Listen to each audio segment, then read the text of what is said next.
During times of uncertainty, it's comforting to know we have a healthcare system in our community that's been committed to supporting us for well over a century. In this current time, we are standing together, and our bond is stronger than ever. KDMC, caring for our community like no one else can.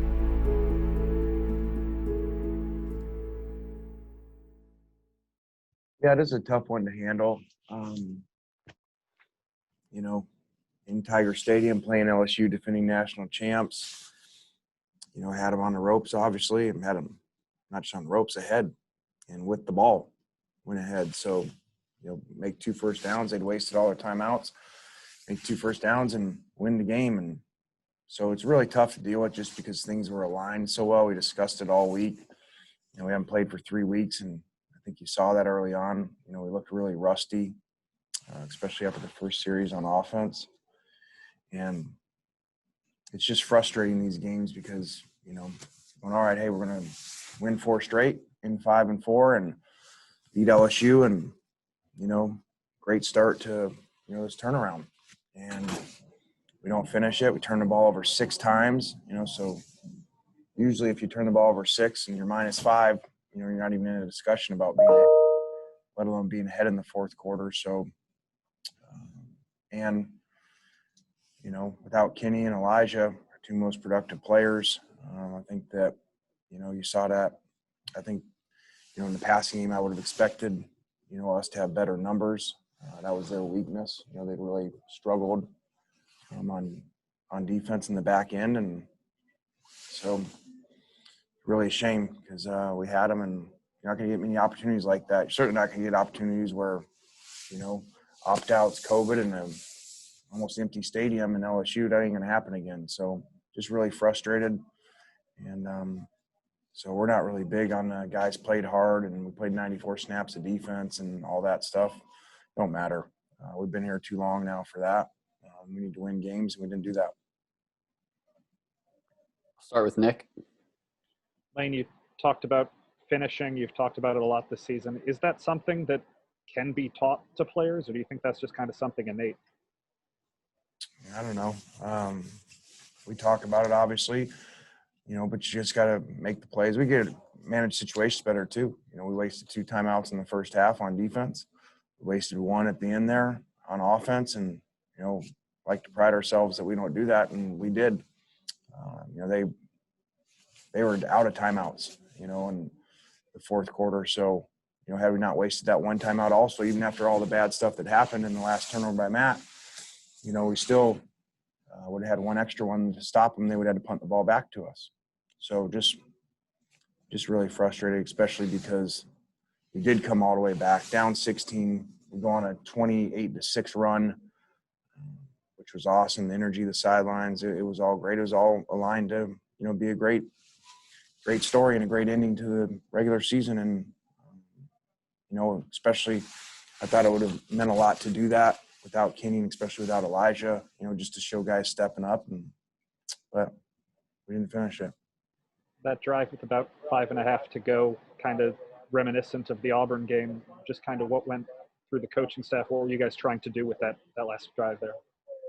Yeah, you're right, Nick. Same thing I said. Felt just like the Auburn game, which is frustrated to come back, to take the lead, get the ball back with the lead, and, you don't finish it. We waste a timeout, take a sack, false start.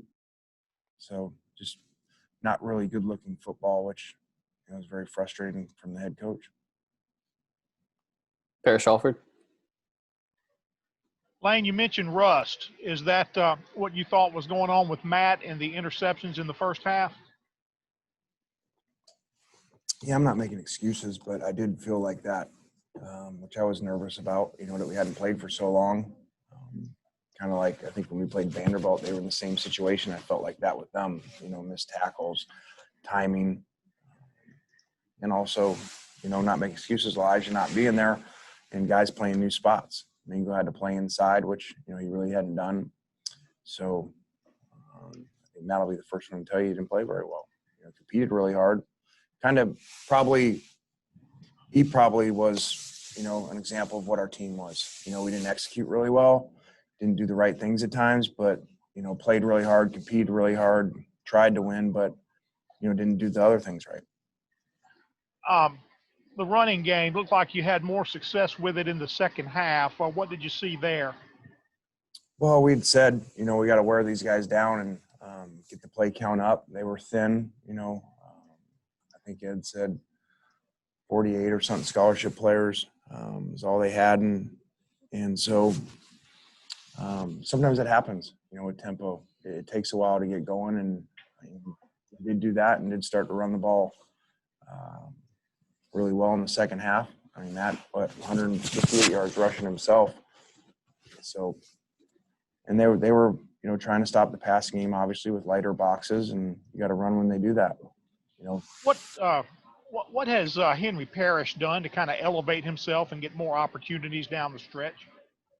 Just makes plays when he goes in there, and has always done that in practice. And now we put him in games, makes the first guy miss almost all the time, and made a really good catch on the screenplay. So he's got a very bright future here. All right, we'll go to Courtney. Lane, just going into this season, obviously more complicated than any coach would probably have in their normal first year, but wrapping up the regular season, how do you kind of summarize your experience? Well, I think up and down. We started slow in some areas, which no spring ball, first-year staff, and then hit a run of playing really well and should have finished that off tonight with 4 straight wins. So it's been a crazy year, just like not playing in 3 weeks, and then all of a sudden playing down here. So just wish we could have finished on a better note for the players, especially the older guys. And it was there. We had all the chances to do it, and you're not going to get many chances like that. So just really unfortunate, and this one's gonna hurt for a while, especially because there's no more regular season games to go play. So figure out where we're going to a bowl game, which is great for our program to be in a bowl game. I think first time in 5 years. So I'm not really positive right now, but I guess there are some positives if you go back and look at the whole season. Obviously, a bowl game's not going to happen for a couple more weeks. So how do you kind of not let rust affect your team again, trying to get a bowl win this year? Well, I don't know where we're going in the dates, and some of these bowl games are coming up pretty quick. So it won't. I don't think it'll be it used to be like a month layoff. It's not going to be like that no matter what, because I think the furthest one out would be the second. So we'll just figure out the best plan. All right, one more question. We'll go to Tyler. Lane, obviously, Matt Corral had 4 first-half turnovers. What did you tell him in the locker room, if anything? Well, we talked more throughout, the first half, just about decision-making. And I didn't think we put him in the best situation a few times, like the pick on 3rd down. We didn't have a real good play call versus press across the board. And, it was getting ready to change. Clock was running down. So I don't think we did a great job as a staff today.